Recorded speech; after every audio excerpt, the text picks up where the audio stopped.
Yes, ma'am.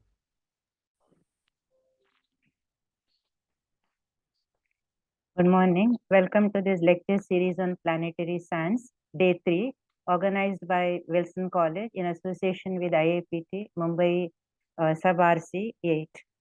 Today we are having with us Mr. Hemant Sane. He is a gemologist and he is going to talk on the study of gems. So Mr. Hemant Sane, he is a founder of Universal Diamond Grading Institute as well as Universal Diamond and Gem Testing Lab, Zaveri Bazar, Mumbai. He did his master's in geology from Mumbai University. He is a well-known gemologist, qualified from various institutions based in USA, UK, Europe, and India. He is actively involved in research activities and paper publications in the field of gemstones. He worked as a factory manager for India's largest jewelry manufacturing firm, Intergold. He has been associated with various gemological organizations in India, such as Gemological Institute of India, St. Xavier's College, IIJ, RIA Designing Studio, and many more. He has been conducting corporate training programs with various diamond exporters, retailers, etc. In the year 2012, Universal Diamond Grading Institute, founded by him, has been awarded as the most promising gemological lab in South Mumbai. Sir, the platform is yours now. Please go ahead with the talk. Thank you very much.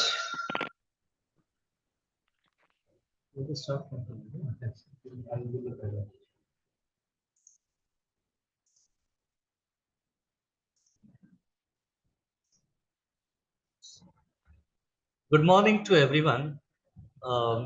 Today we are going to discuss a very interesting topic.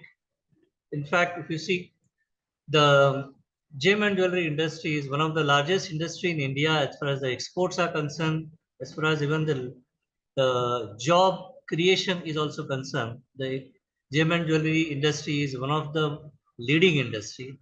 So we are going to speak a lot about gems today, about how the gemstones are forming, where they can be found, what are the different structures in the gemstones, what are their different properties, and we will later on discuss some major stones like rubies, sapphires, and emeralds. So let's start with today's presentation.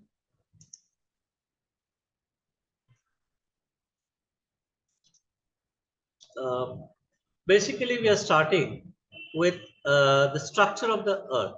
Now, this is one of the basic topic many times which is taught in the school, but here I'm using it in a different context. As you can see that the earth, as you can see here in this diagram, we have a crust on the surface followed by the upper mantle, lower mantle, and then comes the core. Now here, if you realize, the majority of the mining of the gemstones is done in the upper layers of the crust.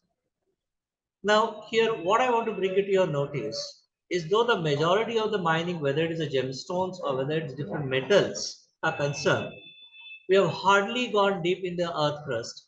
But when we talk about the origin of diamonds, the diamonds, in fact, are formed at the great depth, about 150 to 200 kilometers inside the earth. That is somewhere in this area. And from here, they are brought to the surface by the volcanic activity, and those volcanic rocks in which the diamonds are found are known as either kimberlites or lamproites. In fact, some of the special diamonds, uh, like blue diamonds or some of white big size diamonds, they in fact form even at the greater depth in the mantle, somewhere between at the transition zone between the upper mantle and the lower mantle, that is between say 350 kilometers to 750 kilometers below the earth's surface, and from they are brought into the surface, and these are some of the rarest of the categories of diamonds which come from such a great depth. So this was the basic reason to explain you why I was trying to show you the Earth's layers. Now, if you realize in this slide, all the gemstones are basically divided into either groups, then groups are followed by the species, and in species we have different varieties of gemstones. Like say for example, if I give you example like garnet, it's one of the most common gemstones which is you can found in the market.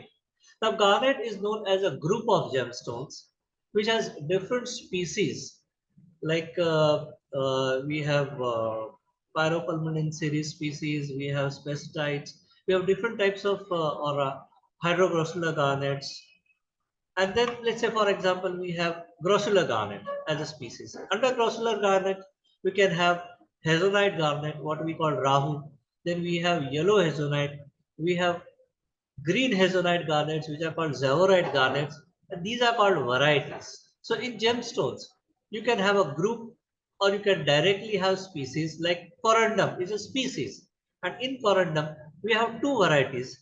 That is, we have rubies and sapphires. So rubies and sapphires are varieties, whereas the corundum is a family or what is called species. So the question is, diamonds are, or whether it's a gemstones or diamonds, they're found in the different types of rocks. Okay. Now, rocks is basically a mixture of different minerals. So when two or more mineral comes together, it forms a rock. Now, the question is, then what is a mineral? A mineral is nothing but it's a homogeneous substance produced from inorganic nature. So it's not organic. So like say for example, coral, ivory, amber, we cannot call them minerals. But gemstones like garnets, quartz, feldspars, ruby sapphires, diamonds, we call them minerals. So minerals is a homogeneous substance produced from inorganic nature having properties which varies within certain narrow limits. So these minerals generally have properties like say refractive index of a ruby and sapphire. It varies between 1.76 to 1.77.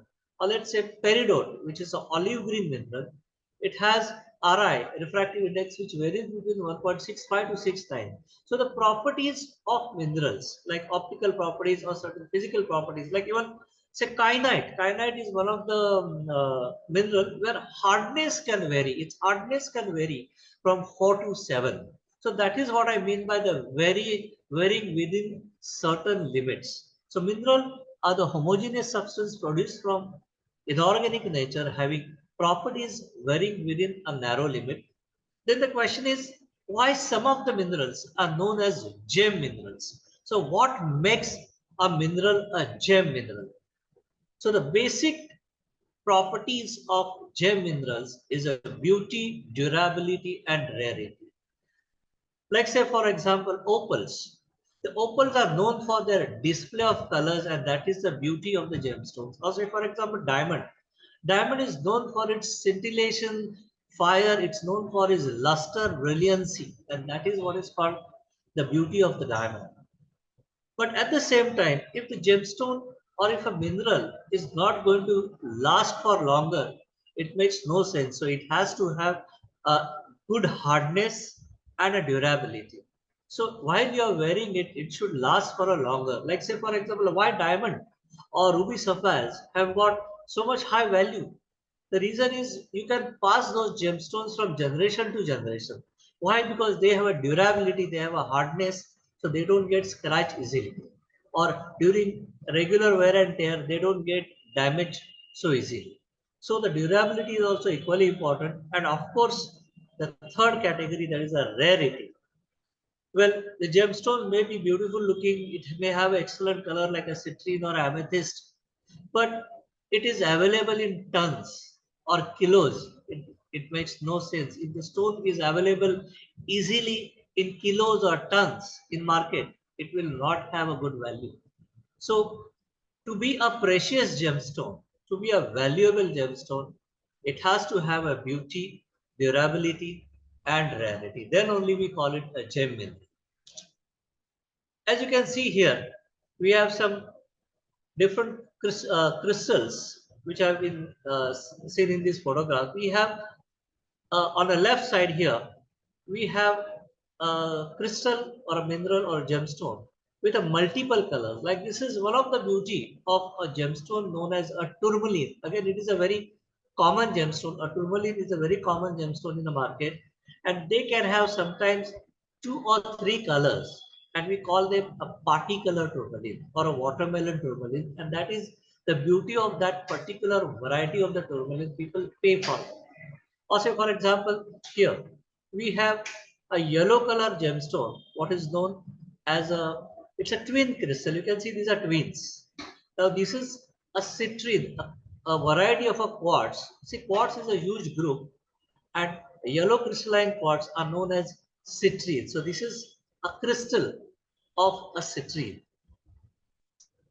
Now, the question is, there are certain things that even you should be aware. Like when we say a gemstone, most of the gemstones are crystalline, and there are certain gemstones like coral or even opal or even yeah, ivory or amber. They are amorphous gemstones. So, what is the difference between a crystalline gemstones and amorphous gemstones?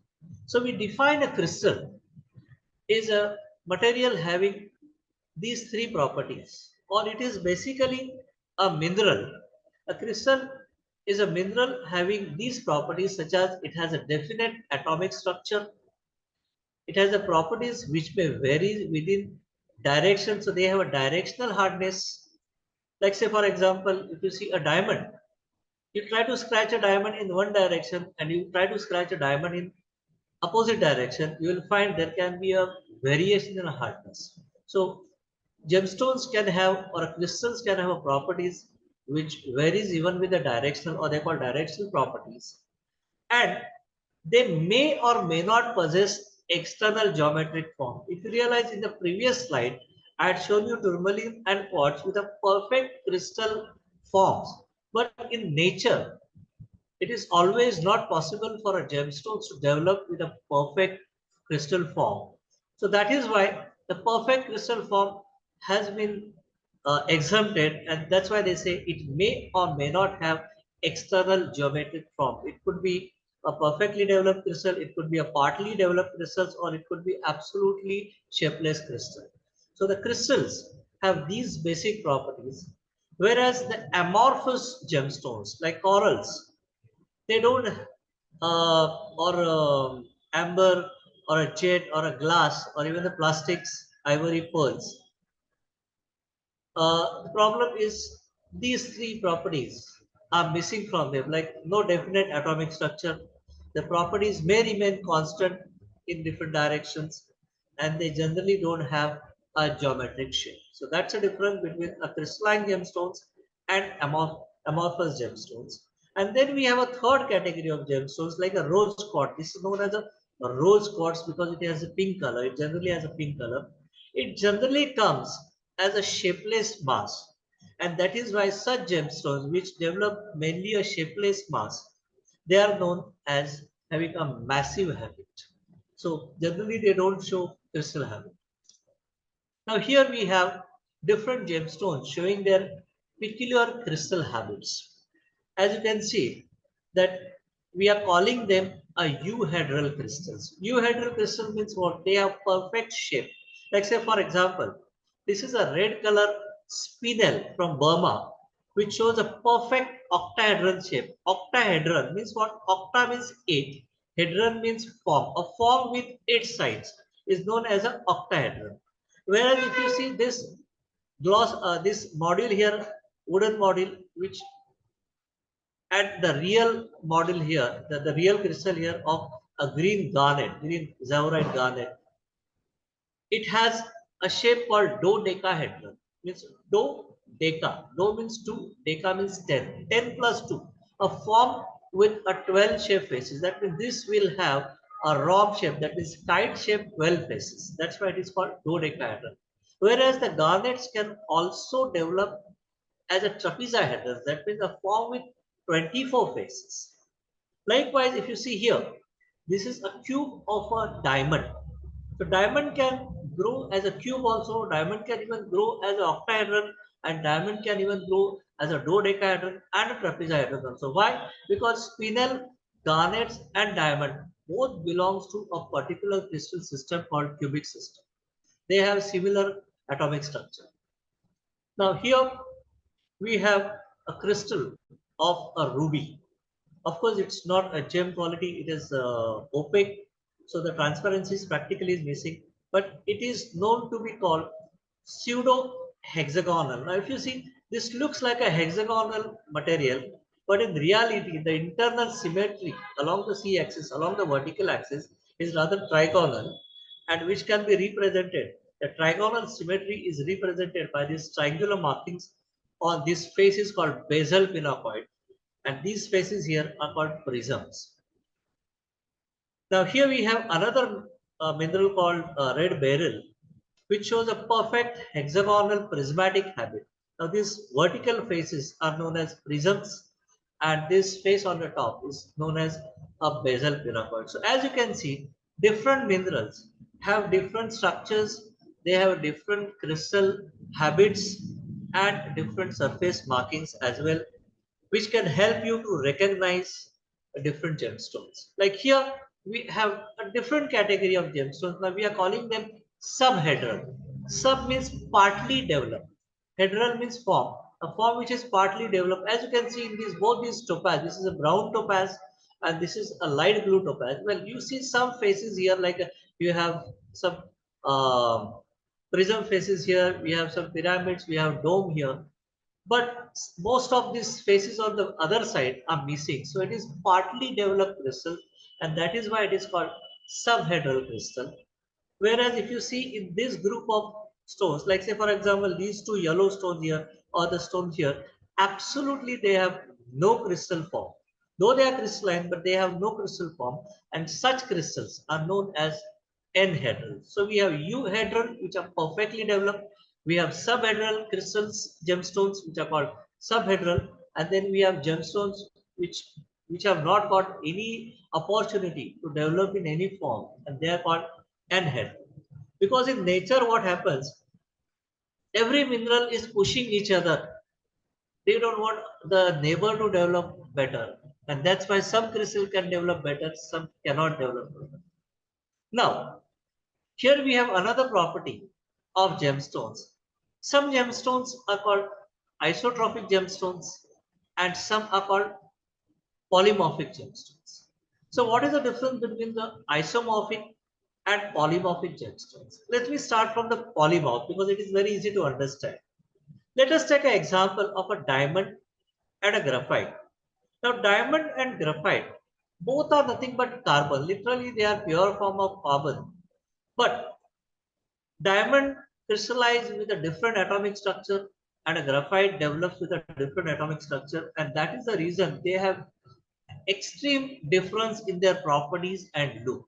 So if you have a material which has same chemical composition, but it develops as a different atomic structure, then such gemstones are known as poly. Poly means more. Polymorphs. Morph means the shape. So with same chemical composition, we have different shapes. Same thing here as you can see in these three minerals here, andalusite, kyanite and sillimanite. They are aluminum silicate, but because they develop under as the aluminum silicate goes through a different stages of metamorphism, it changes from andalusite to kyanite and from kyanite to sillimanite. So these are called polymorph. So same chemical composition but different crystal structure. And here in isomorphs means what? Like say in the garnet series, the garnet different garnets have different chemical compositions, but they develop in a particular crystal shape, and that is why they are called isomorphics. That means different chemical composition, but they develop or they crystalline in a particular shapes only or particular they have atomic structure. So such gemstones are called isomorphic gemstones. Now here we have some examples of different gemstones developing in a different crystal forms. And they say that the most common form or the most favorite form in which a gemstone can develop is known as its habit. Like even human beings have a habit. Like say for example, I have a habit of wearing always white shirts. That's my habit. There's nothing I can do about it. So likewise, a diamond or spinel, given the choice, they will always develop as an octahedrons as far as the shape is concerned. So they say that the habit of diamonds and spinels is octahedron. Or say for example, fluorides. Fluorides, given the choice, they will, or even the pyrite mineral. Pyrite is a metal. It's a yellow color metal. It is also known as a false gold in the industry because it looks like, in a rough form, it looks like a gold. So because they develop as a cube given the choice, they say that the habit of fluoride is cubic. Similarly, say for example, let me take an example of a barrels. Because barrels or zircons or tourmalines they develop like a vertical prismatic crystals, they say that the habit of barrels or zircons or tourmalines is prismatic. So just to define a habit again, habit is the most common form in which a gemstone can develop. Like here we have, let me discuss with this topic here first. This particular crystal. This is almost a colorless sapphire. And sapphire has a habit of developing like, see, it's tapering at both the ends. So this is called a barrel shape. And they say that the habit of the sapphires is barrel shape. Whereas if you see here, we have a black color garnet. In fact, garnet comes in various colors, including black. Now this is a melanite garnet showing a dodecahedral habit. Or here if you see, this is a purple color fluoride in a rock.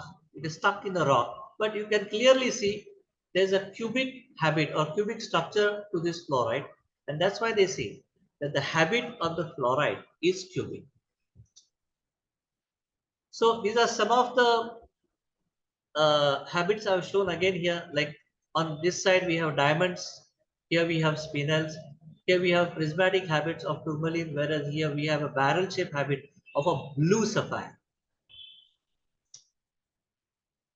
Now gemstones in their rough form can be identified by seeing their external shape, as well as you have to also see the surface markings. So you should have a study of both the crystal structure as well as the markings to recognize what could be that particular mineral in the rough shape. Because when such rough stones come to our labs, we generally recognize these gemstones because so many times you cannot do a gemological test on them, but if you have a knowledge, in-depth knowledge of crystallography, you can easily recognize most of the gemstones. So here we have examples of two diamonds which are in an octahedral shape. Now, as you can see, there are two extreme type of surface markings that these diamonds are showing. Here we see there are some triangular marks which are growing outward. So this is called a positive growth of what we call them triangular markings. Sometimes these markings, these triangles can be in the reverse direction, and in that case we call them trigons. So in the straight, if they are in the straight formation, they are called triangular markings. If they are in the reverse direction on the diamond, they are called trigons.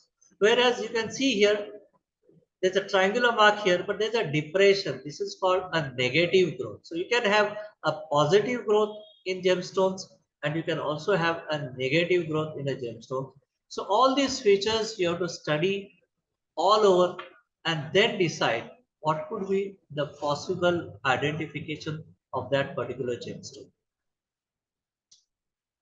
Here you can see, I would like to discuss these two here because this is already we have discussed. This is a diamond showing a triangular marks. Now here if you see, this is a tourmaline crystal showing a peculiar surface markings. It shows a vertical grooves which are very typical of most of the tourmaline crystals. So tourmalines can be recognized even from its triangular symmetry. At the same time, it has vertical strong grooves that will help you to recognize it very easily. Whereas if you see here, this is a purple color uh, hexagonal, we call it a pseudo hexagonal crystal of an amethyst.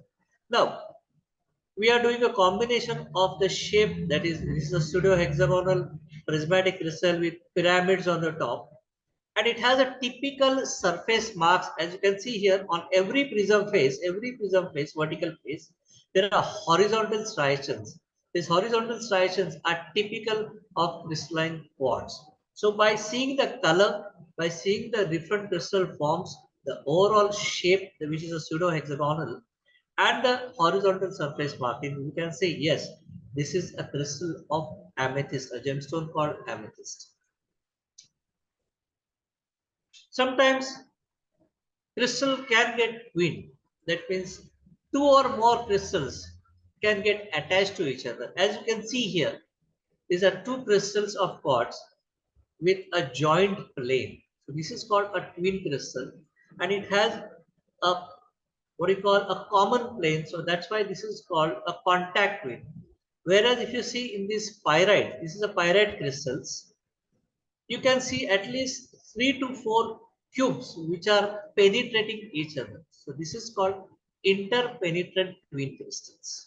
So you can have contact twins, you can have repeated contact twins, you can have cyclic twinning also, as well as you can have interpenetrant twins. As you can see in this slide, here we have a spinel which is made up of two parts. There's a part on the back side, there's a part on the front. You can see in another same photograph has been taken in a different direction. Clearly you can see that this plane is dividing these two parts with this reentrant angle here. So these are called twin, but this will be called a contact twin because there is no other parallel phase here. Whereas if you see in this labradorite, you see parallel lines. That means there is a repeated twinning that is happening in a particular direction. So this crystal is made up of too many parts, with each part is in the reverse orientation. As you can see in this diagram, one part is in the reverse structural orientation to the next part. So this will be in reverse orientation to this part. So, and these planes are called contact planes, or it is called repeated contact twin. Same repeated contact twin can be even seen in rubies and sapphire as well. As you can see here, we have a yellow sapphire from Sri Lanka with a barrel habit. And what you see these parallel lines here, that is all because of what we call it polysynthetic twinning or repeated contact twinning. Here we have a classic example of chrysoberyl. Chrysoberyl is a gemstone or a group of gemstone in which we have these alexandrites. Alexandrite has a habit, or it has a property of changing the color in daylight and night. In the sense, in the daylight, it shows green color, and in the bulb light, it can show red, or it can change its color. And that's why it is one of the rarest stone, alexandrite, and it also has an extreme price in the market. Today, alexandrites in the market are really costly, and at the same time, they have rarity, so that's adding to their price. As you can see here, this is an ideal diagram to study. As you can see, these are 6 parts here. 1, 2, 3, 4, 5, 6. Now, one part is in reverse structural orientation to the next, and the same thing is repeating again and again in a cyclic manner, and that's why it is known as a cyclic twin. As you can see here, this is a perfect cyclic twin crystal of a mineral called chrysoberyl. Same thing you can see here with reentrant angles in between the two parts. And then we have what is called interpenetrant twin, where the crystals are trying to penetrate each other. As you can see in this staurolite crystal, the two parts are trying to penetrate each other. Or here you see a fluorite, the same thing, the actual fluorite crystal, you can see there are lots of cubes which are trying to penetrate each other. It's a huge chunk of fluorite with a lot of crystals with interpenetrant twin. So this is called interpenetrant twin, where the crystals try to penetrate each other. Now, that's about the structure of a gemstone. And just to tell you that all the gemstones are divided into 7 crystal systems, which goes from cubic, tetragonal, hexagonal, trigonal, orthorhombic system, monoclinic system, and triclinic system. So all the gemstones are divided into 7 crystal systems according to their atomic structure. Now here we are talking about another important property of gemstones, that is the color. Because a lot of gemstones are known for their color, like a ruby or say blue sapphire. Unless that ruby has a dark pigeon blood red color, people don't want to pay high price for it.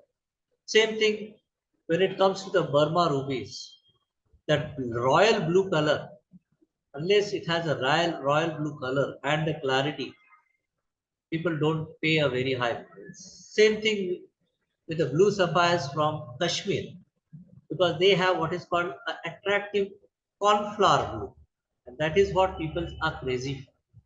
Now, but the point is, why there is a color in gemstones?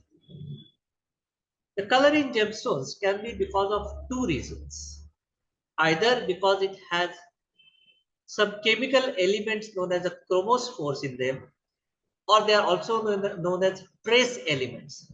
The trace elements are such as chromium, copper, iron, magnesium, cobalt, nickel, titanium, magnesium, and vanadium. So if they come in a gemstone, they can give a color to a gemstone. But they can occur as an impurity, or they can even occur in a basic chemical formula of a gemstone.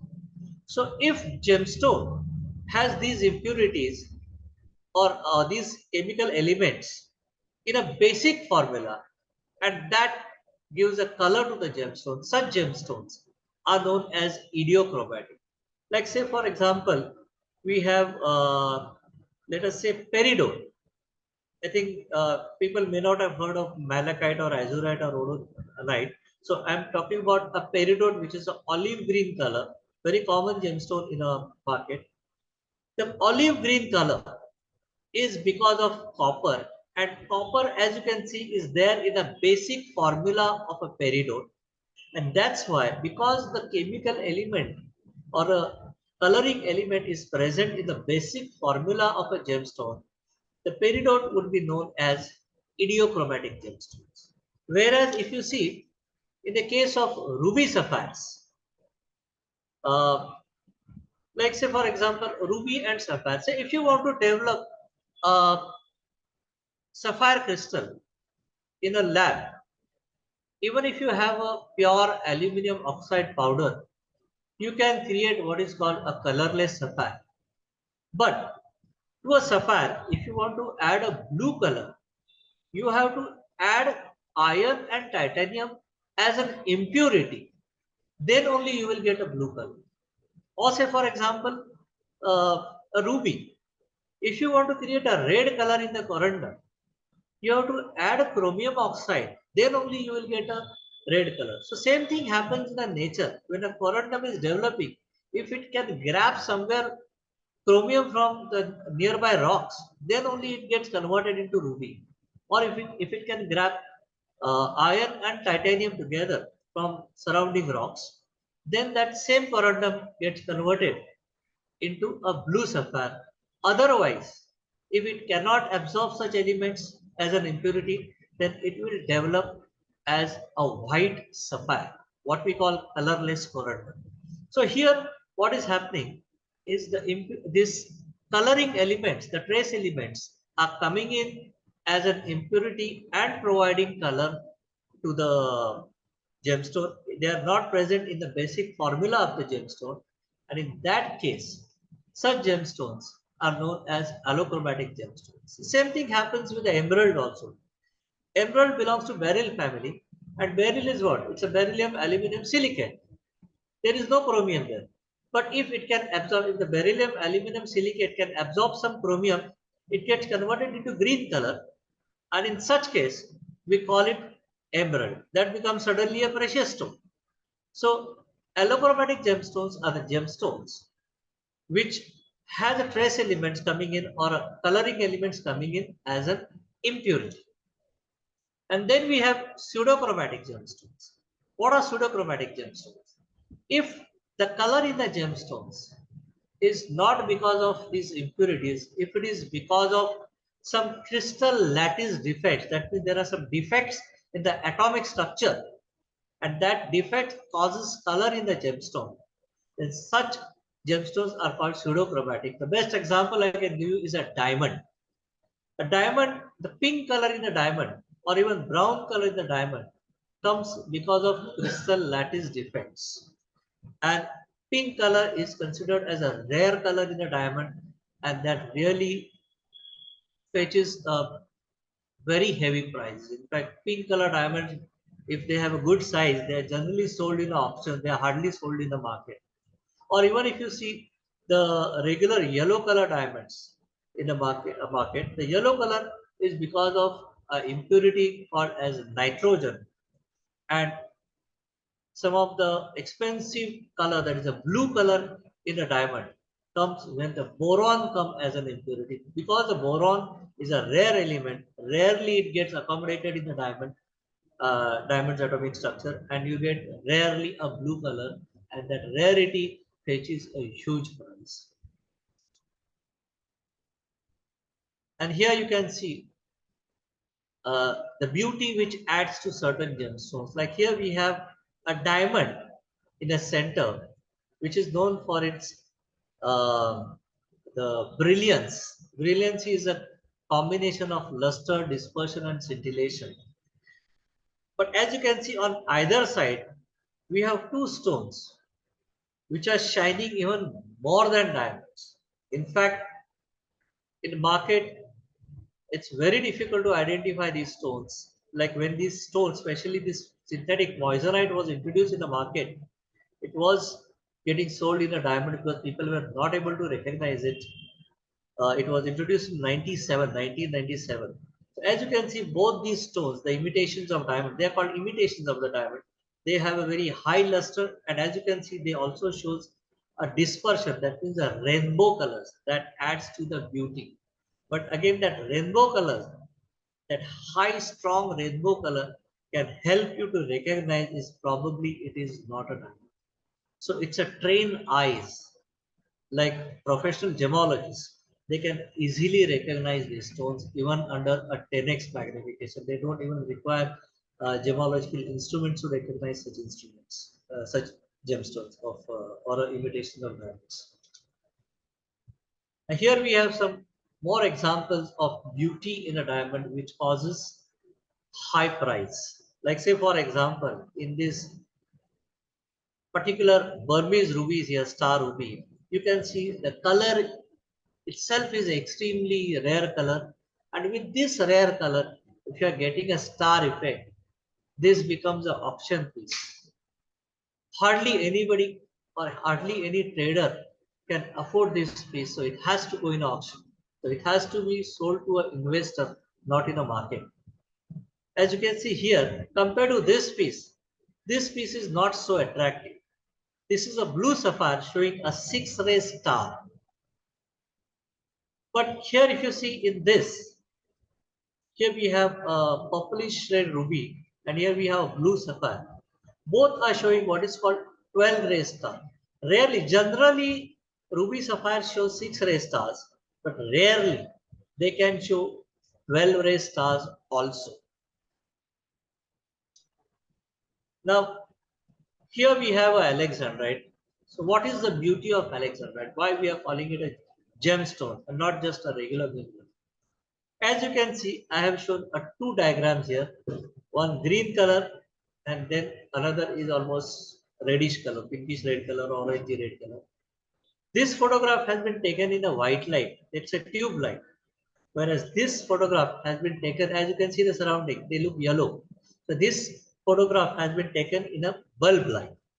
So this stone has a habit of changing color as the light is changed. What is known as a metamerism in gemstones, change of color with light. And that is where you are paying the price, because alexandrite, this property can be seen in a very few gemstones. At the same time, alexandrite itself is a rare, and that's why it fetches a very good price. as a gemstone. Now, so up till now, we were talking about, after crystal structure, we were talking about some of the optical properties which makes a mineral a gem mineral. Now here we have some physical properties which are very important in gemstones. Of course, one of the most important is a hardness. What is a hardness? Let me define a hardness. If you take one mineral and try to scratch another mineral without applying too much of a pressure, the resistance which is offered by that another mineral to not to get scratched, that resistance is known as a hardness. So a mineral can have a lower hardness also, a mineral can have even a higher hardness. So there are, or hardness we can say it's a, when a pointed fragment of another gemstone is drawn across it without sufficient pressure, the resistance which is offered by that material is called hardness. And depending upon that resistance what is offered, we can have gemstones with a hardness from 1 to 10. Now, these are just random numbers. There is no connection between them. That means the hardness difference between 1 and 2 and 2 and 3 and 3 and 4 is not same. It is just a relative scale. It is not a linear scale. Like say, for example, if you see in last 3 also or 4, the difference between quartz and topaz, just between 7 and 8 would be hardly anything. Between 8 and 9, the difference is little more, but between 9 and 10, it's a huge difference. So it is a relative scale, not a linear scale. And the question is why we can use a talcum powder on our face. The reason lies here. A mineral called tal has a hardness just 1, and our skin has a hardness of 1.5. So if our powders are based like talcum powders, we can easily apply. But if our face powders are used with a gypsum base, that gypsum will easily scratch our skin. And that is why all our powders they are called talcum powders. So we have hardness, and harder the gem, better it will take a polish. So that is why diamond with the extreme hardness takes the best polish, and that's why we say that the luster of diamond is adamantine. It's nowhere close to any other gemstone. Similarly, if you see corundum means what? Rubies and sapphires. Why they can last longer? The reason is their hardness. They have a very good hardness. That's why a gem mineral may have a beauty, may have a rarity, but if it doesn't have a hardness to last longer, people don't want to pay for it. So the hardness is one of the very important feature of gemstones. And then we have toughness or brittleness. Sir, Toughness means can you take a question yeah. now, or will you take it later? We have one more this thing to go ahead. I have to also show the actual stones also. No, my question is, will you take the Yeah. question At the end we'll take at it. the end, right? Last Thank you. last 10 Yeah. 15 minutes. Okay. Yeah. I hope things are very clear, sir. Hello. Yes, yes, yes, Yeah. yes. Yeah. Yeah. And then I was also asked to speak about this property, which is very important, called cleavage in gemstones. Cleavage is a very important property because it's a direction of weakness in the gemstones. Say, for example, let's say many times it happens when you are handling gemstones, you may drop ruby and sapphires on your table, but they don't break. But there are certain gemstones like a topaz or certain even sometimes diamonds, they have certain weakness directions. So along that, if you hit them, there is all possibility that stone can split into two very easily. So the cleavage is known as a tendency of gemstones or crystalline gemstone, only crystalline, not amorphous. Amorphous material doesn't have cleavage. So it's a tendency of crystalline gemstones or crystalline minerals to split into certain definite directions. And that direction is known as a cleavage direction. and this tendency to split into two is known as cleavage.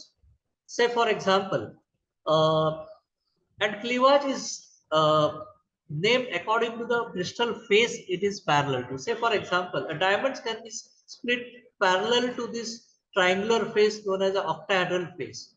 So in the case of diamond, we say the cleavage of diamond is octahedral. Whereas if the mineral can be split along this vertical face vertically, then we say that the cleavage is prismatic.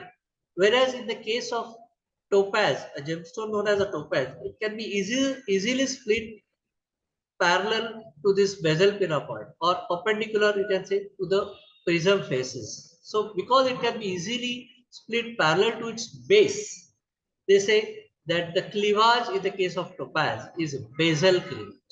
So cleavage can be named according to the direction in which the mineral can split. And it is very important because while cutting and polishing, if a person doesn't know that the stone has a cleavage, he can break the stone. Same thing happens in the setting also. When karigar, when he tries to set the stone, if he applies a pressure in the wrong direction while setting, the stone can split along the cleavage direction, and suddenly a trader can come across a loss. We come across a lot of such cases when we check jewelry, when they come for testing, and many times we have to point out that this particular stone has to be changed because it has been split or it has been broken during the setting. So this cleavage is a very important property at trader level also, at a karigar level also, at a cutting and polishing level, and also at a study level. Now here I'm trying to explain here is the hardness. Like when I said hardness is, it is not linear, it is just a relative. As you can see on here, we have shown a Mohs scale of hardness. He's a person, physicist, who has created this hardness scale. Now, as you can see, 1, 2, 3, 4, 5, 6, like they hardly have a, you see how the curve is going. It doesn't have a stiffness here till here. But as you go from 7 to 8, 8 to 9, well, it has come till 400 units. But if you see the diamond, it will go to the rooftop. So you can see the difference between 7 and 8, 8 and 9, and 9 and 10 is even more than 1 to 9. So that is what I mean by the Mohs scale of hardness is a relative scale. It is not a linear scale.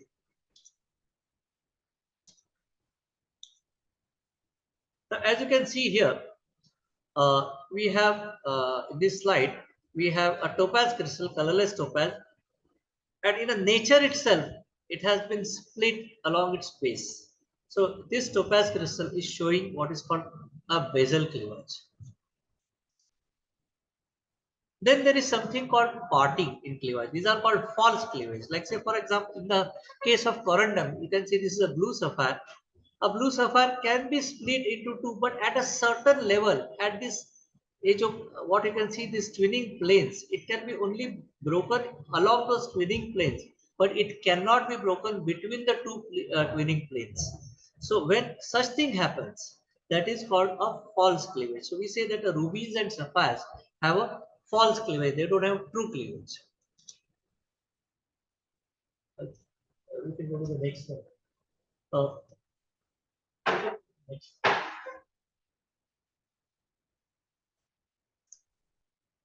That is okay. Yeah. We are trying to connect to another presentation where we'll be talking a lot about rubies, sapphires, and emeralds. Yeah. Uh, just a few seconds.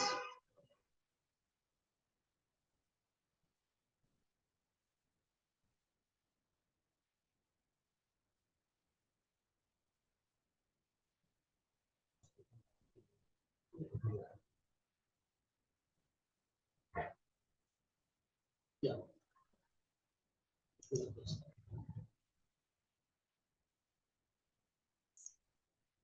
Yeah, sure. Um, Now we are going to speak more about the precious stones, that is ruby, sapphire, and emeralds. As you can see in this The first slide itself, the first slide shows a bangle, and these are some of the Navagrahas. As you can see here, right in the front, you can see orange color gemstone. Now, this is all, they are all cut in the cabochon form, like a dome form. And the orange color is a coral itself, and next to the coral, there is a green color stone, which is known as emerald. And as you can see on the extreme left, there's a white color material, which is a pearl, that is a moti, which has been, or a chandra, which has been set in this bangle. So this stone is called, or this bangle is known as a Navagrahas bangle. Not going to the next. Hello. It's not shifting. Yes.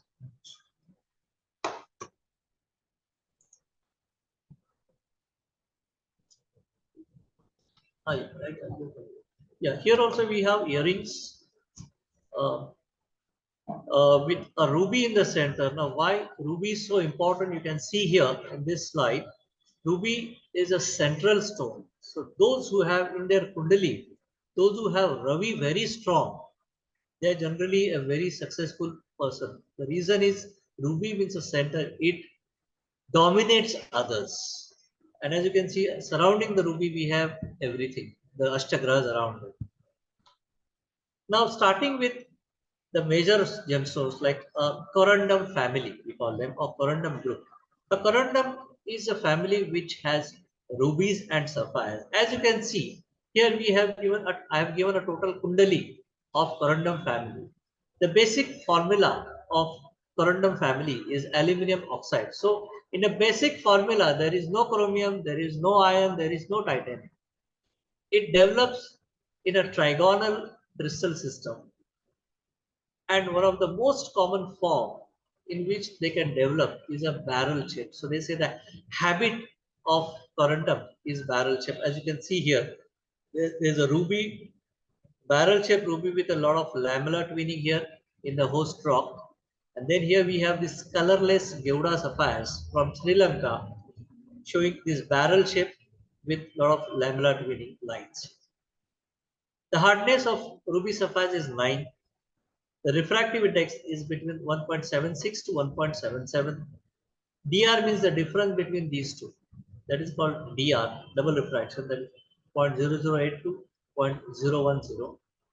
Rubies offers comes in red color or the tones of red up to dark pink, but the sapphires, they practically come in all colors from colorless to black. You name the color and sapphire comes in that color, including color changing sapphires. So we have natural color changing sapphires nowadays coming in the market, and people are getting confused those sapphires with alexandrites. Another important optical effects that you can see in, or the optical phenomenon that you can see in ruby sapphires, are the star effect, that is a 6-ray star or rarely 12-ray stars, and as I had already mentioned, metamerism that can be seen in some of the sapphires. Here we have two sapphires basically from Sri Lanka. Generally Sri Lankan sapphires, the common Sri Lankan sapphires which have been coming to India have been light color, whether it's a yellow color or blue color. Blue colors are known as a shani or neelam, and the yellow color are called pushkaraj or a pukhraj or a guru. As you can see, both the crystals are not treated. They have not been heated at all. That is why the color is relatively light. But sometimes the color is so light that you have to heat treat them to make them a better blue or a better yellow to increase its salability and the price. As you can see here, these are some astrological importance of these particular stones, the rubies. On the right, you see excellent quality rubies. Now, they say that it is known as the king of gemstones or the lord of gems or Ratna Raj, that is in the Sanskrit. So as you can see this word Sanskrit Ratna Raj, I mean that means for thousands of years, this stone has been known as a king of gemstones in India. So, and that is why it is very important to have a very strong Ravi in your community. The word corundum has also been derived from a Sanskrit word called Puruvinda, they say. It represents a planet Sun or a Ravi and occupies a central position of the Navagraha. That means the authority. So that's what I've written in the next line. It means the central or the authority, or it has a power. It's a birthstone for a July born, and it is also known as the anniversary stone for a 40th marriage anniversary symbol. The star rubies are also considered as a symbol for Valentine's Day. Then those were the Indian beliefs. Now here we have some Western beliefs, like say the Latins believed to have been named from the Latin word rubin or a bura. It means a red color. Red is also a symbol of a warmth and blood. The color associated with the feelings and life, also associated with the love and passion. Helps, they say that it helps to grow love and friendship. Burmese believed that if they wear rubies in the battle, they can survive the battle. So in Burma, rubies were mainly used even during the battle. Rubies have been considered as one of the most valuable gemstones for centuries. That is because of its wonderful red warm color, its extreme hardness, the excellent hardness, so it can pass from generation to generation, and of course its brilliancy and its rarity. Because the highest quality gemstone, what we call investment quality, not every gemstone comes in investment quality, or not every ruby, sapphires, or diamond comes in investment quality. Their quality makes them investment quality.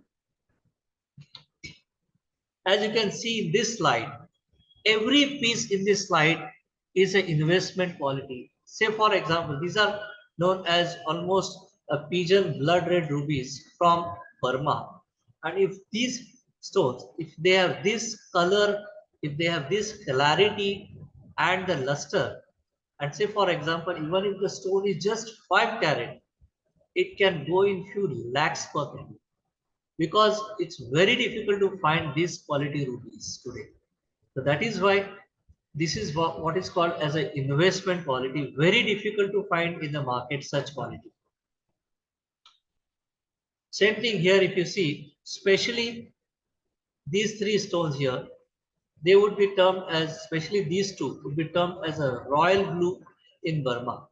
And this royal blue sapphires with the extreme clarity and the luster would really fetch a bomb.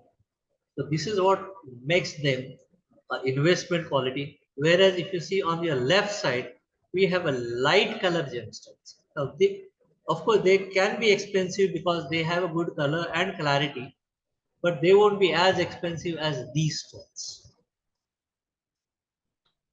Now, in the gemstones, the price depends also on the locality. Like say, for example, ruby, when we say it is from Burma, or especially from an old Burmese mine, it automatically has a high price. Or say, for example, a blue sapphire, when you say it's a Kashmir blue sapphire, it automatically fetches a good price. The question is, how do you recognize that these are from Burma? Now, some of the two basic techniques which are used to identify the origin is to look inside the stone, that is to see the inclusions inside the stone. And now the new technique which has been developed is the study of trace element analysis on the certain high-tech instruments. Now, the old technique was like say for example, in this slide, you can see three sets of needles. The Burma used to have generally have a old Burma from Mogo. We call them old Burma.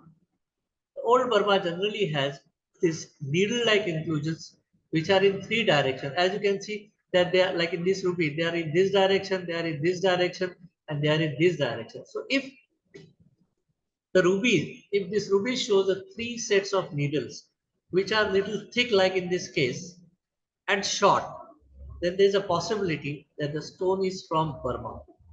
Whereas if the needles are long and thin, it is generally considered from Sri Lanka. Another typical inclusion that you can see in the Burmese rubies are these color zoning. As you can see, there are three types of color zoning you can see in the rubies and sapphires from Burma. This is known as a hexagonal color zoning because it has 6 sides. Here we have angular color zoning. It all depends from which part of the rough the stone has been cut. So either you will get a hexagonal zoning, you may get an angular zoning, and you may get a straight zoning also. Here we have a ruby, Burmese ruby showing a hexagonal color zoning, and in the center you can see a thick and stabby rutile needles. That confirms, yes, with this color, with these inclusions, this has to be a Burmese, old Burmese rubies. Then there are certain crystalline inclusions you can get in Burmese rubies. Like say for example, here you can see some octahedral crystals of spinels. Spinel crystals are also very common in rubies and sapphires from Burma. Here we have some garnet inclusions in this blue sapphire. Here we have in this ruby octahedral crystal of spinel. And then we have this another crystalline inclusion. As you can see, you can have shapeless crystals also. Most of the time you will find the shapeless crystalline inclusions in most of the gemstones. So that suggests yes, this is natural and from Burma. But whereas if you see these rubies, they have a very different color, a little more on the pinkish side. Their clarity has dipped a lot and they're looking foggy. Now this is from Burma itself, but from a different mine. This is called Mongsu mine rubies, and they are known as the New Burma rubies.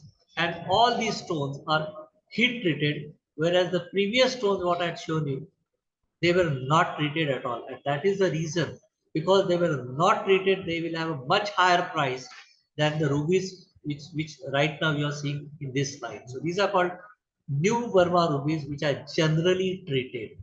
Mostly whatever are coming are 100% treated. They are treated either by heat treatment or also known as a flux heating also. Here we have some rubies from India, South India, the Mysore rubies. And as you can see very clearly in this slide, why Mysore rubies don't fetch price. You can clearly see the color is not attractive, they don't have a clarity, they are full with the inclusions. So nothing is appealing. So who's going to pay price for such rubies? Well, they are rubies, but they are not investment quality. So those who want cheap rubies, well, they can go for these kind of rubies. Those who cannot afford expensive rubies. But as you can see in this slide here, very commonly in Mysore ruby sapphires, you get this star effect, and they are in demand, of course, but they are not so expensive. So here we have some more rubies from India itself. Many times the Mysore rubies are found in this green color rock, basically to light.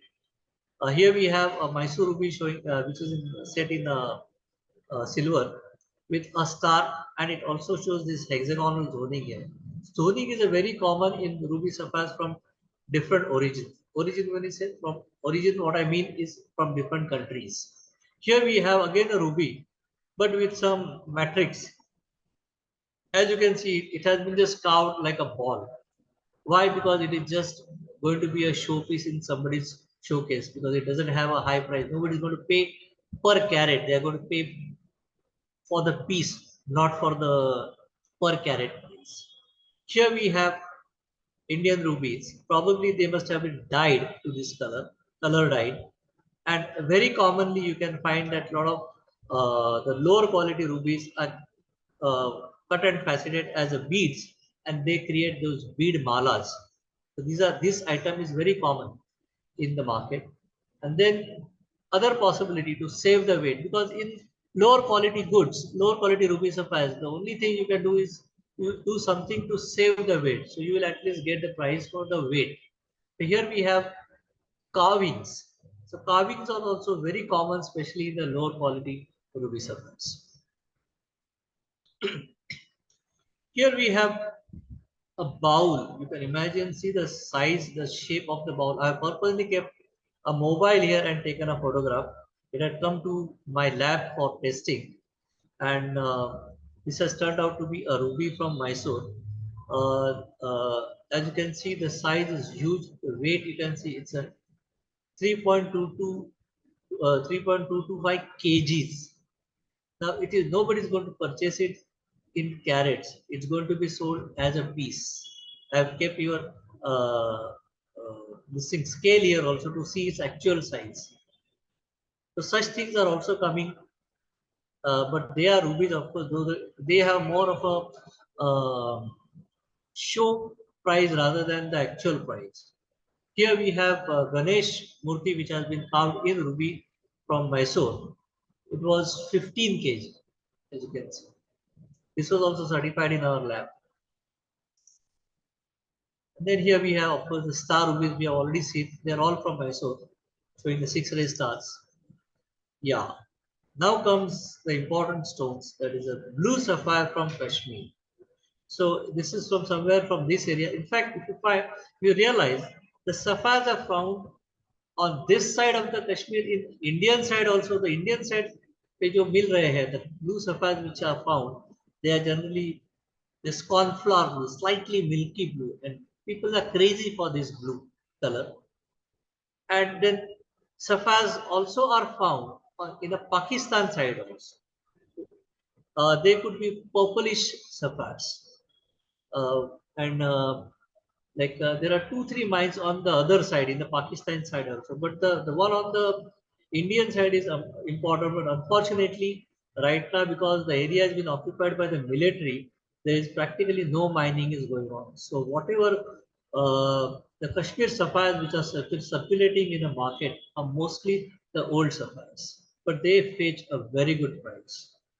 People are crazy for this word Kashmir. Here we see some pink sapphires from Sri Lanka. And as you can see, the way they mine in the form of a shaft. Like they will create a wooden shaft, and in that shaft, they go on digging. The dug material is taken out and then cleaned in the water somewhere close by. And then they get those rough stones. Now, here we have all these stones, which are more of a pink color. So, in an international institutions, gemological institutions, they all would be certified as pink sapphires and not as a pink ruby. In fact, if you realize, a pink sapphire abroad fetches much better price compared to a pink ruby. They are not crazy about pink ruby. They are crazy about pink sapphires. Again, here we have some examples of sapphires, different colors you can get in Sri Lanka, and the place from where it is generally coming is called Ratnapura district. As the word suggests, Ratna. The name also has come from these gemstones, the Ratnapura, because the gemstones are found there.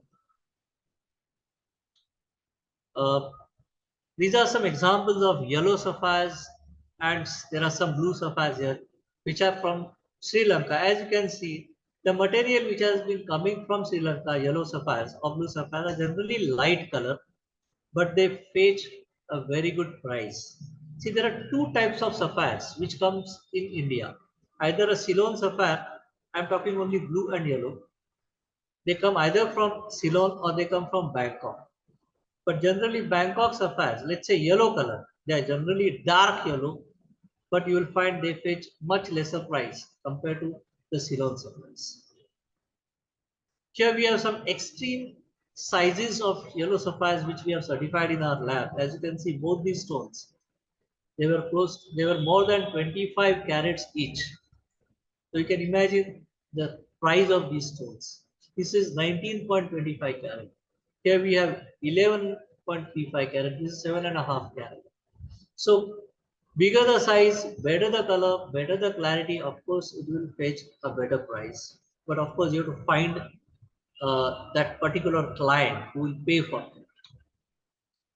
Here we have sapphires which are from Ceylon. But as you can see on the left, the sapphires are light color because they have not been treated. They are untreated sapphires.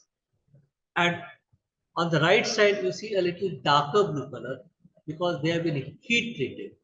So in the case of such cases, you have to even identify whether the stone is treated or untreated if the trader wants to know the details about it while purchasing. Here we have some color changing sapphires which were found in Sri Lanka. As you can see, the original color is on the top. This is in the daylight, this is in a bulb light, this is in the daylight, this is in the bulb light. So you can get a color changing sapphire also from Sri Lanka, even from Madagascar in in Africa also. Now, as you can see, even these stones, the Sri Lankan sapphire also can show you the three sets of needle-like inclusions. But as you can see, they are long and slender. They are thin and long. That is a typical look of the silk. This inclusion is called silk. That's a typical look of Sri Lankan sapphire. This is how you differentiate between the silk of Burma, which is short and stabby, and the silk in Sri Lanka is long and slender. Along with silk, they can also have crystalline inclusions. At this side, as you can see, it has been enlarged here. You can see silk and crystalline inclusions in this particular sapphire, which was tested in our lab. And then sometimes they also have what is called zircon halos. Here we have a zircon crystal showing radiating cracks around them because the zircon has uranium and uranium has a radiation happening throughout. So it has created a radiation has created a cracks around the zircon, and that's why it is called a zircon with a halo of cracks. And that's why the name zircon halo. The zircon halos are also typical of Sri Lanka.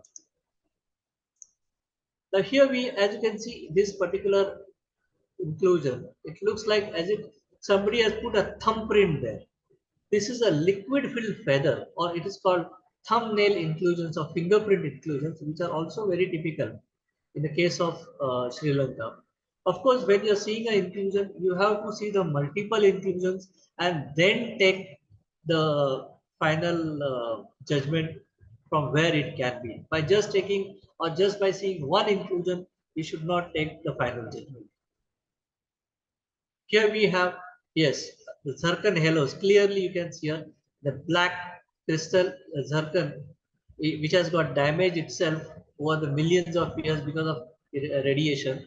And that radiation has caused all these shining cracks around this black zircon here. So this is called a zircon with a halo of cracks. So it is a zircon halo along with long and slender rutile needles, along with a fingerprint here. Yes, it can't be from anything else but from Sri Lanka. So this blue sapphire is from Sri Lanka. So this is how you have to go through the multiple inclusions and then decide from where it could be from. Here we have a fingerprint inclusion or a feather, which is liquid filled feather, which is seen in a Ceylon sapphires. As you can see, why it is called thumbprint or fingerprints.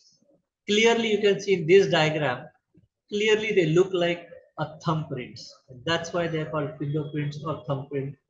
These feathers are known as thumbprints or fingerprints. And then, of course, there are crystals also to tell yes, it is a natural stones. There's some more crystalline inclusions I can see in these zircons and apatites, etc.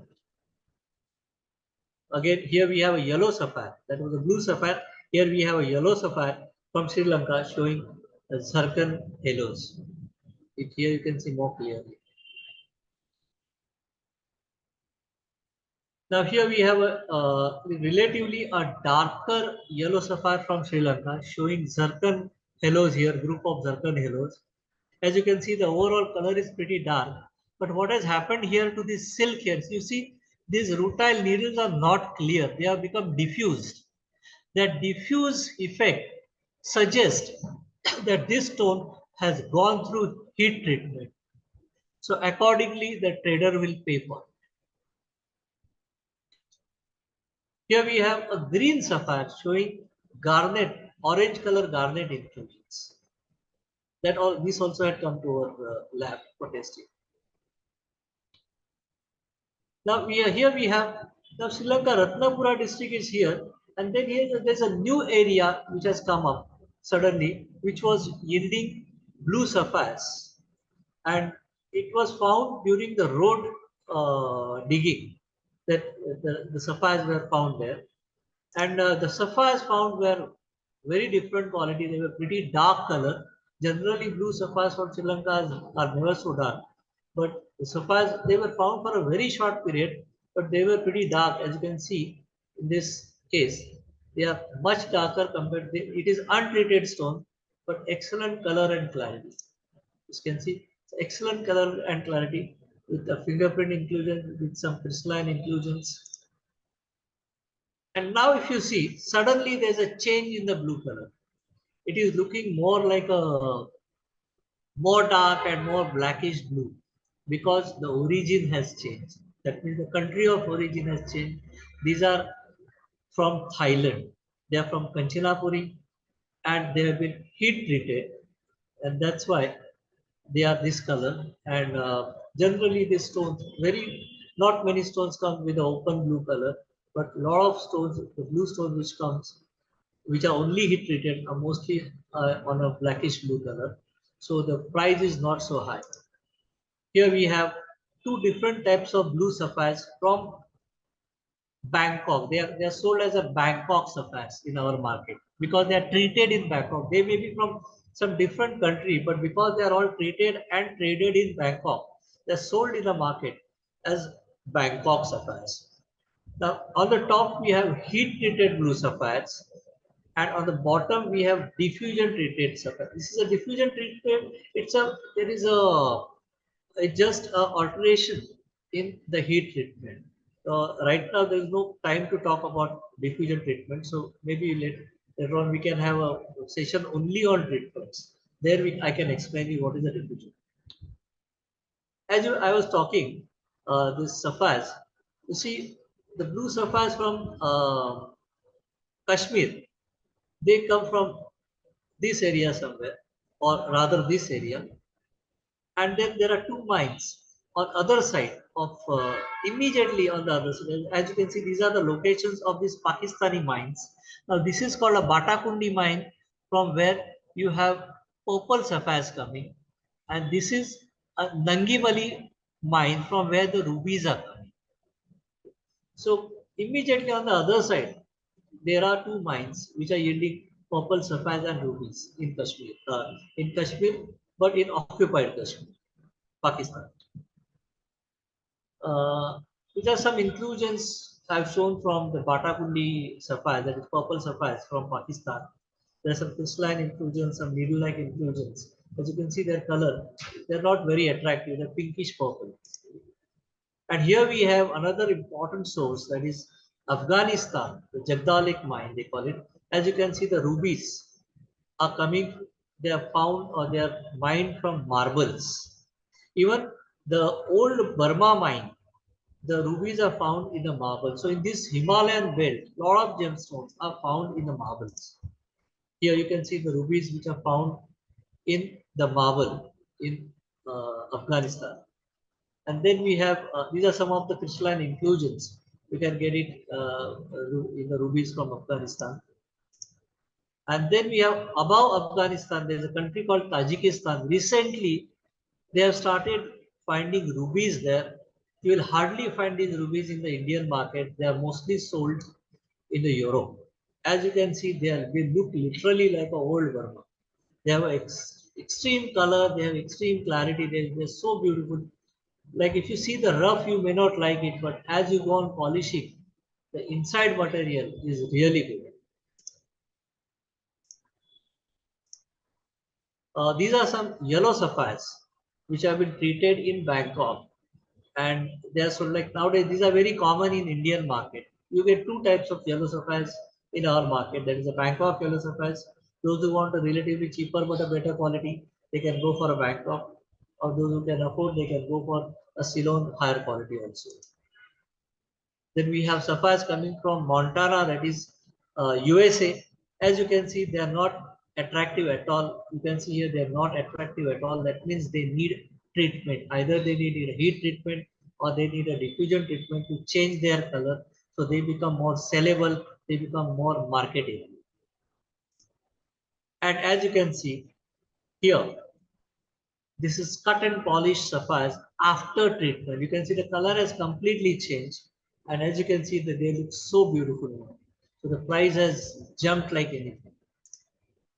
And these are some of the inclusions, crystalline inclusions you can get in a Montana sapphire. I don't want to get in detail because we don't have so much time right now. These are some rubies from Africa. Now, Tanzania is very important because a lot of mines are there in Tanzania. They say that there are so many mines in Tanzania that some of the mines are not even they are not even known.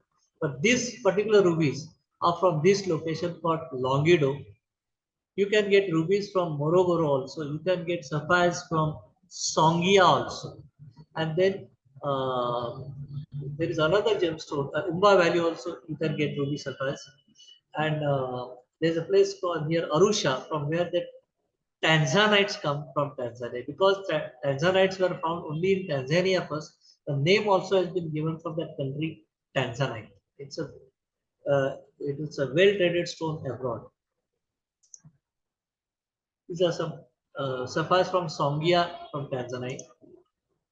These are from Umba Valley from Tanzania.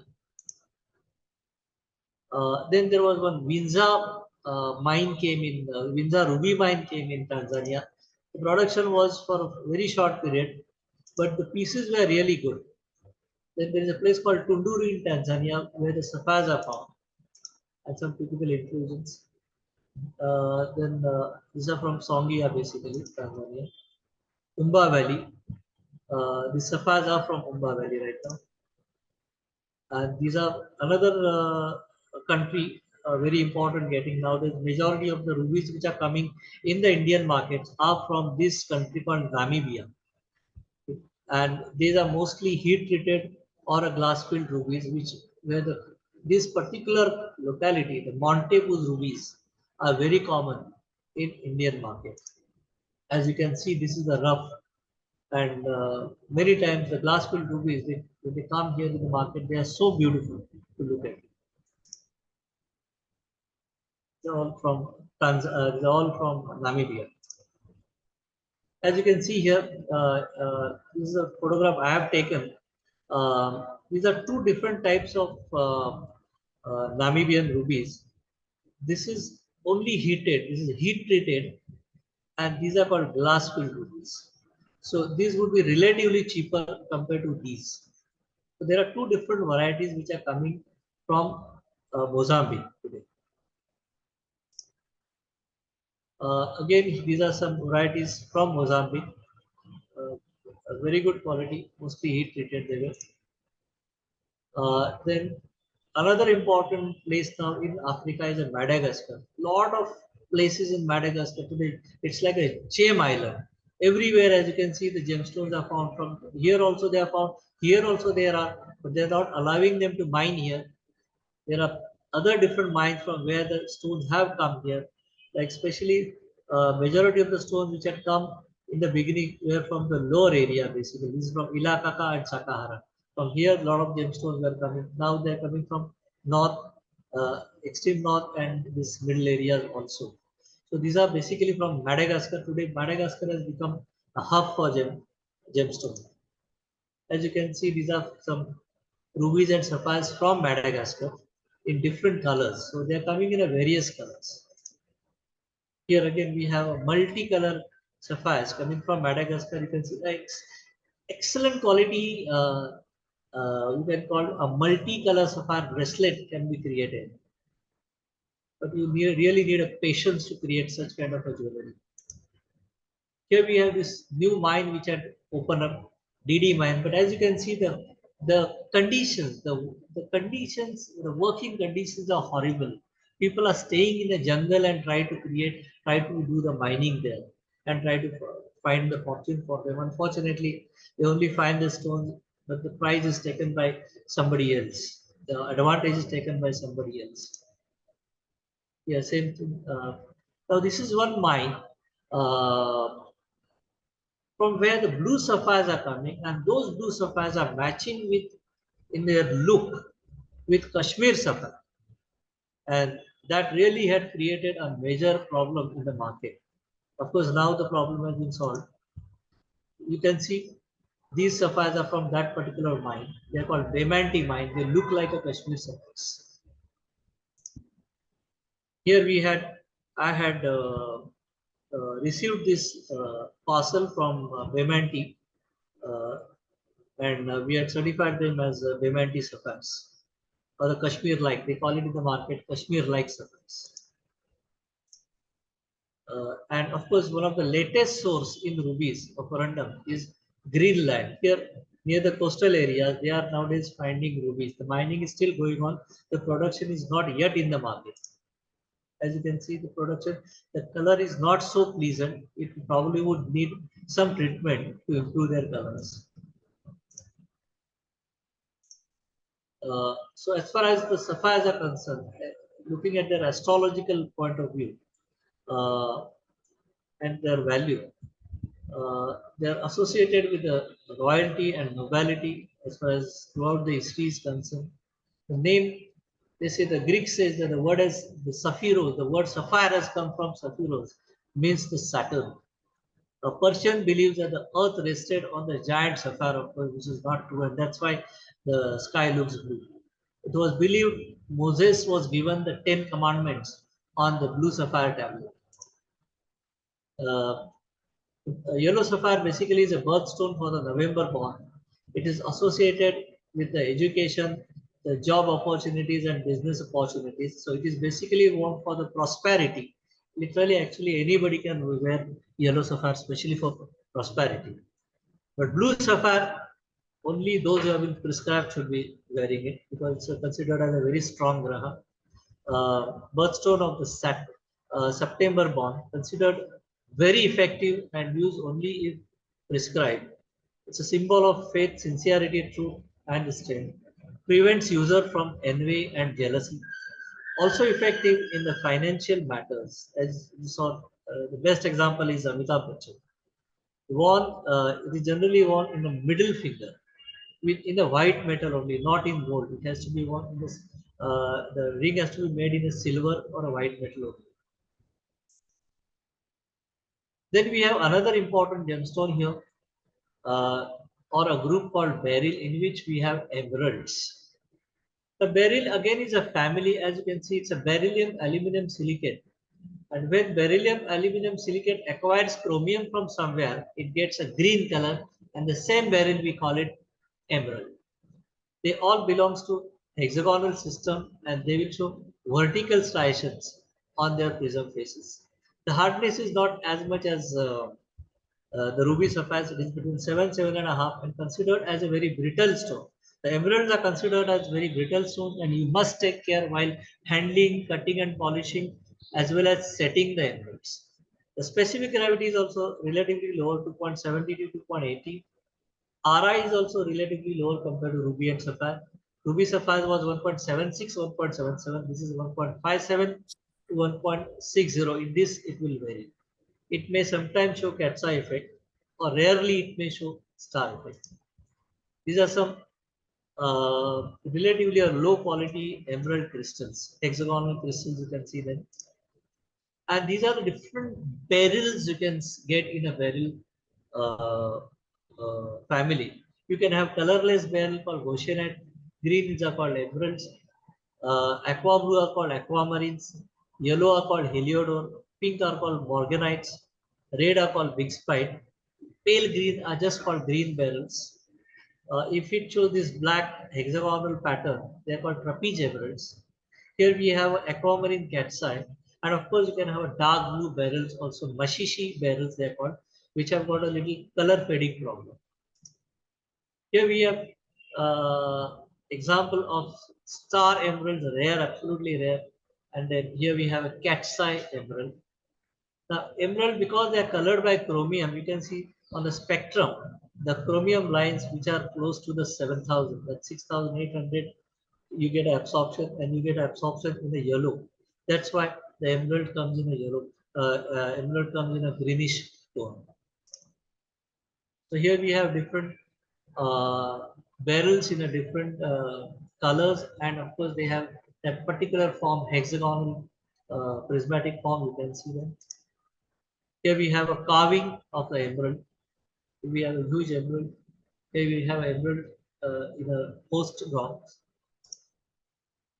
Emeralds again uh, uh, have Hello. been known. Haji, yeah. Yes. Sir, we are almost at the end of the Right. lecture. So if you want to, I Yeah. think then we should. I will No, just I mean conclude the you can show the beautiful pictures. Yeah. Right. But if we can, certain there are also questions, and we can take Yeah. questions Sure. from the. Fine. So if you And want we to can take questions start. right now, also we can start. Absolutely fine. There is no problem, sir. So, Because Hema this madam, you topic is can huge. take. Yeah. Hema madam, if you can take over. Yeah. So I think, So since due to the lack of time, I think we will stop here, and I would like to take all the questions. Right? Yeah, If there are anybody some has any questions. questions, Yeah, some questions in the yeah, chat box by Mahesh Shetty. yeah, One, yeah. what is natural color changing sapphire? What is the process that changes the color? Natural color changing sapphire. It's basically because of the vanadium that the color change. Even if you see in the Alexandrite also, it's a vanadium which along with the chromium, which causes a color change. Yeah, there was Hello. one. Yeah, hello. And Yeah. yeah, what is the process that changes the color? Yeah, yes. Then No, I next, didn't. Process, you mean the treatment? Hello. hello. Yeah, Yeah. No, I when you're didn't understood. saying, sir, that Uh, naturally color changing, so what does that basically mean? I mean, is it a continuous change of color in a Oh, particular crystal, or no. You can get a natural color changing sapphire also, and you can get a synthetic color changing sapphire also. so Natural what is color is changing? I mean, color changing means if the stone is if you observe a stone in a white light, let's say tube light, and if you observe a stone in a bulb light, it shows different colors. That is called a color change. That is called metamerism, which is because of the different absorption in a different light. okay, sir. Yeah. So the light source itself Yeah. will decide how. Light. So, It's because the way they absorb the light, huh. it shows a different color. But you can have natural color changing sapphires also, and you can have lab grown synthetic color changing sapphire also. thank you, sir. There is one more question by Mahesh Shetty. How does one decide on the price? Is it mainly based on market demands or whims of some special experts? I would say that as far as the color stones are concerned, नजर का खेल है. Everybody price the gemstone as per his own understanding. You will find that you take one stone and go to four different traders, they will price it in the four different ways. But basically, the pricing of the gemstone should be based on the four C's, that is your color, clarity, cut, color, and of course, the country of origin. These are the basic factors which decide the price. But you'll realize in the market, in reality, everybody will have its own pricing. Because ये जवेरात है. जवेरात में like everybody as per their power they try to sell or purchase. Something which somebody cannot purchase for 1 lakh per carat, somebody else may purchase for 5 lakhs per carat because he has a buyer for that for 50 lakhs. So there is no other than these four factors and the origin. It's mainly the market dictation, like who has the contacts to sell at a higher price. Like say, like one of the example I can give you is somebody who doesn't have a shop, who's standing on the road and trying to sell the stone. He definitely doesn't have a power to take a maximum benefit out of it. But the same stone, if it is sold in a jewelry shop where this person is taking care of 200 families, naturally he'll be selling it 10 times the price. Hello? Hello. Yeah. So there are a lot of factors which will decide other than the quality of the stone. Thank you, sir. The next question also from Mahesh Shetty. Which regions in the world geologically are best for getting high quality gems? What geological properties are important for this? Do Kashmir or Sri Lanka fit in that? Yes, of course, the Kashmir sapphires do have a very high value, but unfortunately, right now The mining is not going on for years now there because it is under military area. But of course, there are certain belts like you have. See what was happening. The previously all these countries were together. If you see the Gondwana land, a few thousand million years back, India, Sri Lanka, your Africa, Australia, they were all together. And then because of the Earth movement, they have split, and now we have different continents. Basically. So many times you will find there is an overlap also in the trace element and even the quality. So as far as, but if you see our Himalayan belt, you will find a very high quality, like whether it's starting from Burma, right up to the Afghanistan or Tajikistan, you will find a very high quality gemstones, including Pakistan. But relatively, if you see in Africa, you're not getting that high. Like say, even if you see the Madagascar, majority of the stones coming are treated because they are in their rough form, in their natural form, they are not so beautiful looking. So that definitely that factor is there. Yeah, one more question. Hello? Yeah, Yeah. one from Mahesh. Are there regions in India where the gems are predicted but not mined yet? The mining is not Well, done. well, yeah. Like if you see the Orissa, it's considered as a gem land, but you will never heard of any mine in Orissa. So as far as gem mining in India is concerned, it is all done illegally. Or say, for example, your Krishna River belt, Guntur, Rewa, Bandar, you're finding diamonds for centuries. But where is the mine? From where those diamonds are coming, nobody knows. Or your Chhattisgarh area. They say that in rainy season they find diamond there, but nobody has yet found the host rock. That is there they have lamproids. They say that in Chhattisgarh they have lamproids, and they say that they have all non-diamondiferous lamproids. So from where the diamonds are coming? That is only the question mark. And otherwise, in that case, then why Bharat was arrested so much when he had removed a few trucks of soil from Chhattisgarh? Okay. One more question, last question by in the Yeah, chat box. As many rocks like granite and even marbles are artificially yeah. prepared using thermal heating, our gemologists are being now challenged with similar heat treated or thermally simulated gem like or other materials. Yes. Today, the 90% of the material which is available in the market is treated. So this has the treatment is challenging. But this is one of the biggest challenge today in the market. And, like very commonly, we have seen that a stone which has been certified as a heat treated by one institute may get certified as a non-treated by another institute purely because the data which is fed, uh, which is uh, which is there in their instrument is not matching. So unfortunately, what is happening today is in the testing, people are relying more on the machinery testing rather than their personal skill. That is where they are losing somewhere. Right? I always believe that a gemologist must have his skill first. He must be able to recognize the stone as it is, and then he should go to the high tech machinery just to confirm whether his opinion is right or not. So that skill for me is very important. That machinery should not take over our gemology skill. There's one more question of a different kind. What's the own Yeah, that's by SB? What is the own take or opinion on astrology and astronomy connections set in our society? Any yeah. example or Now, experience we can share? well, sir, one of the most famous example is Anita Ji. When he had lost everything, he had started wearing the blue sapphire in his middle finger.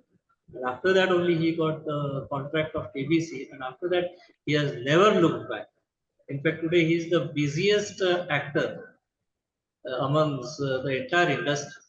So things have happened. I have also heard a lot about people being using the stones and then suddenly they are getting job abroad or whatever, like, or something, any particular exam they were not able to pass. Suddenly next year they have cleared it. Like, certain things we are, of course, hearing about all this.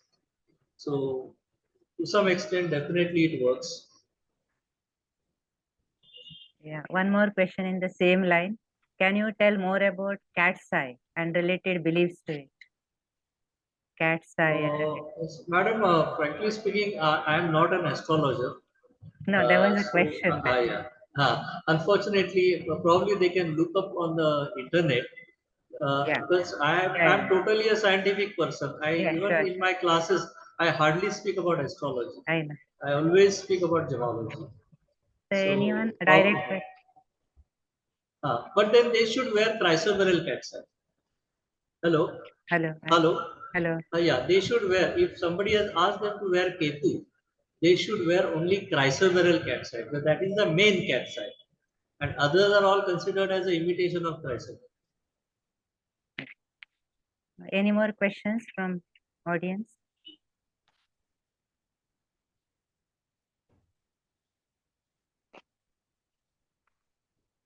Uh, Yes, my yeah, so we have got the next speaker who has also commented on this. yeah. So So thank you, sir. Thanks Yeah, for a, thank you very much. yeah, very Thanks informative everybody. talk. This I would hope it really was. yeah I make hope the everybody has enjoyed this. yes, yes. Thanks, Yeah, thanks a lot. hoping to see you again. So Yeah, thank you sure. very much.